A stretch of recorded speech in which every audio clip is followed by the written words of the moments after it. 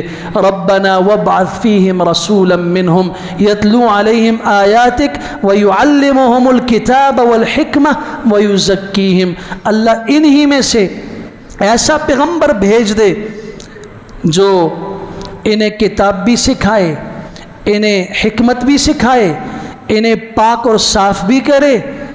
اور تعلیم کتاب کیا ہے؟ قرآن مجید کی تعلیم، علماء کہتے ہیں یہ جو قاری صاحب ناظرہ پڑھاتے ہیں نا، یہ حفظ کراتے ہیں، یہ یعلمہم الکتاب کر رہے ہیں۔ یتلو علیہم آیاتہ، اللہ کی آیتیں پڑھ پڑھ کے سنا رہے ہیں، اور بچہ انہیں پڑھ پڑھ کے سنا رہا ہے۔ یہ یتلو علیہم آیاتہ کا مراکز ہیں یہ۔ وَيُعَلِّمُهُمُ الْكِتاب، جو قرآن مجید کی تفسیر اور احکامات سکھا رہے ہیں، والحکمہ، جو احادیث کے مسند پہ بیٹھ کے رسول اکرم صلی اللہ علیہ وسلم کی زندگی، آپ کے افعال و اقوال امت کو بتا رہے ہیں۔ وَيُزَكِّيهِمْ، جو تزکیہ نفس کر رہے ہیں قرآن و سنت کے ذریعے، اعمال کے ذریعے باطن کو صاف کر رہے ہیں۔ الہ العالمین ہمیں خیر کے ان سارے مراکز کے ساتھ تعلق اور مضبوط تعلق نصیب فرما۔ ابراہیم علیہ السلام کی یہ 26 دعائیں، اللہ تعالیٰ ان دعاؤں کو ہمارے حق میں قبول فرمائے۔ اللہ ہماری زندگی کا ہمیں حصہ بنانے کی توفیق عطا فرمائے۔ وآخر دعوانا الحمد للہ رب العالمین۔